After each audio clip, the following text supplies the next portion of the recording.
Assalamualaikum warahmatullahi wabarakatuh.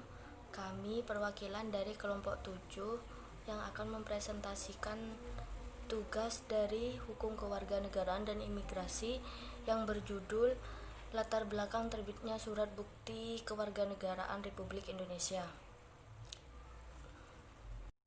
Saya Umi Afilda, S 2018-3010. Dan saya Susi Indriani, S 2018-3012. Presentasi yang pertama akan disampaikan oleh Umi Hafilda. Baik, saya akan menjelaskan Surat Bukti Kewarganegaraan Republik Indonesia. Surat Bukti Kewarganegaraan Republik Indonesia atau biasa disingkat SBKRI adalah kartu identitas yang menyatakan bahwa pemiliknya adalah warga negara Republik Indonesia. Walaupun demikian, SBKRI hanya diberikan kepada warga negara Indonesia keturunan, terutama keturunan Tionghoa dan keturunan India. Kepemilikan SBKRI adalah salah satu syarat yang harus dipenuhi seseorang untuk mengurus berbagai keperluan, seperti kartu tanda penduduk, daftar pendidikan, pembuatan paspor, pendaftaran pemilihan umum, sampai menikah dan sampai meninggal dunia. Hal ini dianggap oleh banyak pihak sebagai perlakuan diskriminatif dan sejak Orde Reformasi telah dihapuskan, walaupun dalam praktiknya masih diterapkan di berbagai daerah lain.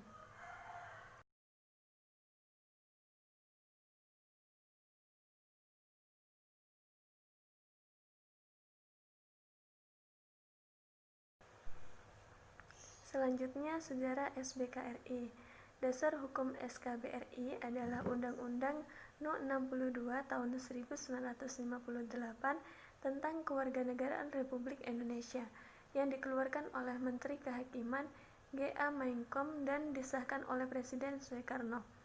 Salah satu alasan utama yang selalu dikemukakan bahwa kebijakan SBKRI merupakan konsekuensi dari klaim politik pemerintahan Mao Zedong bahwa semua orang Tionghoa di seluruh dunia termasuk Indonesia adalah warga negara Republik Rakyat Tiongkok karena asas ius sanguinis keturunan darah.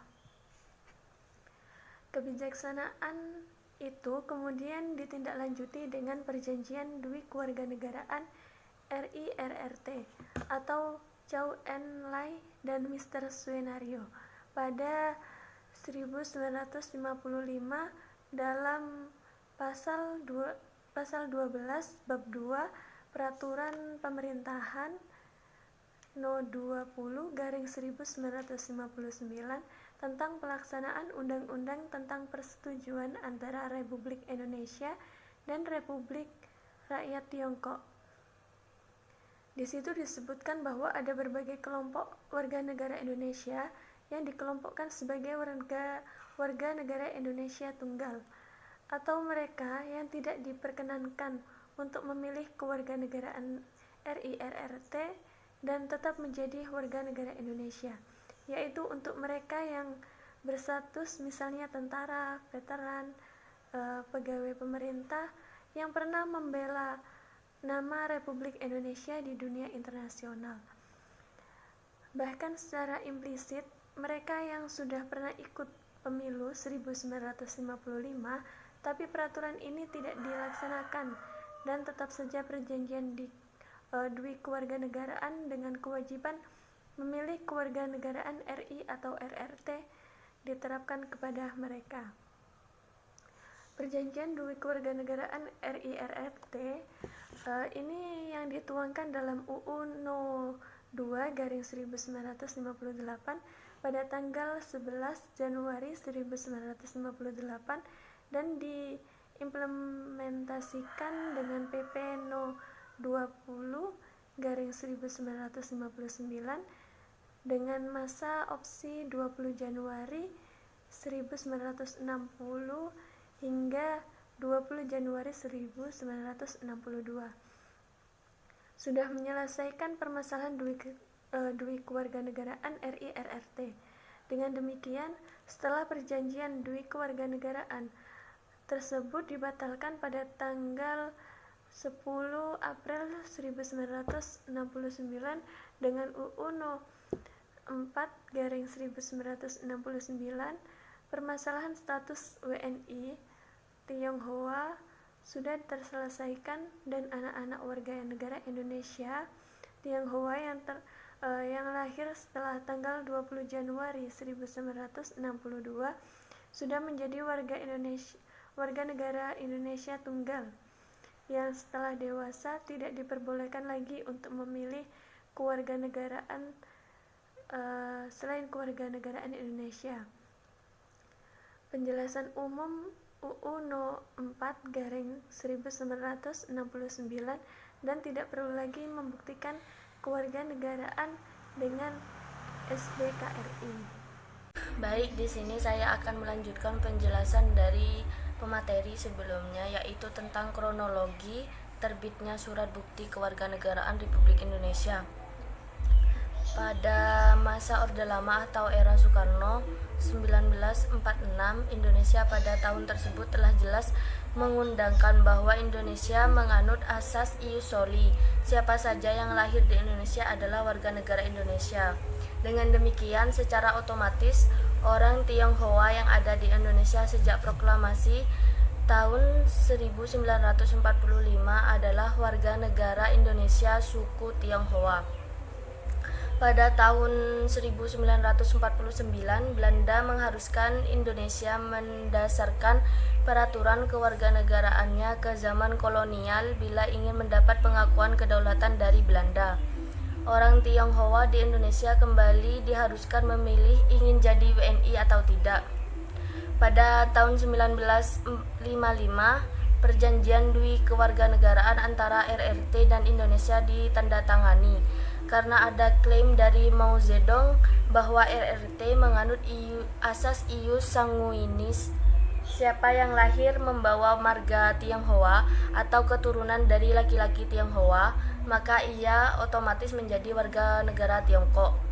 Di KAA Bandung, Zhou Enlai menyatakan bahwa keturunan Tionghoa di Indonesia berhutang kesetiaan pada negara leluhur. Mao di satu sisi meluncurkan kebijakan ini, tetapi di lain pihak merasa keturunan Tionghoa di luar negeri adalah masih memihak kepada ROC yang nasionalis.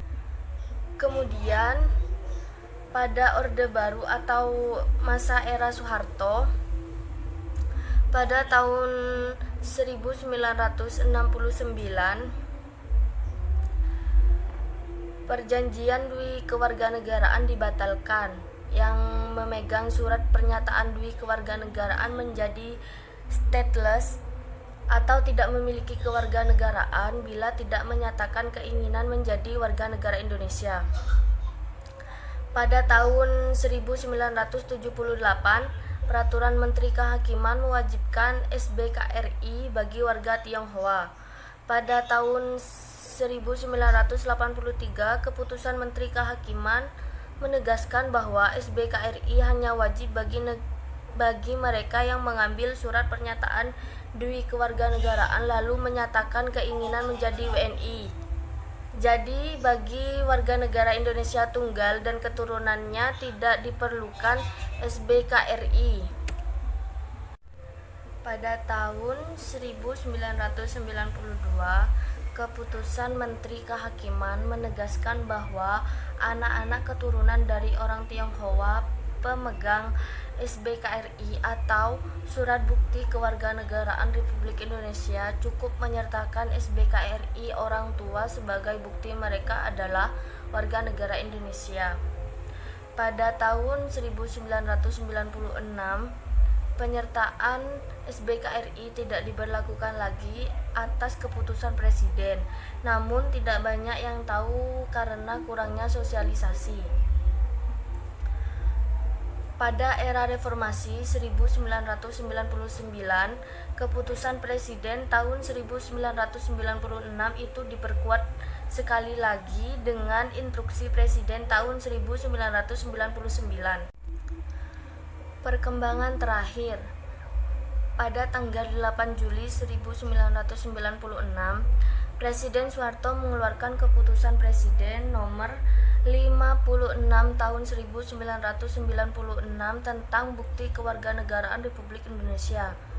Perkembangan terakhir di pasal 4 ayat 2 berbunyi, bagi warga negara Republik Indonesia yang telah memiliki kartu tanda penduduk atau KTP atau kartu keluarga atau akte kelahiran, pemenuhan kebutuhan persyaratan untuk kepentingan tertentu tersebut cukup menggunakan kartu tanda penduduk atau kartu keluarga atau akte kelahiran tersebut.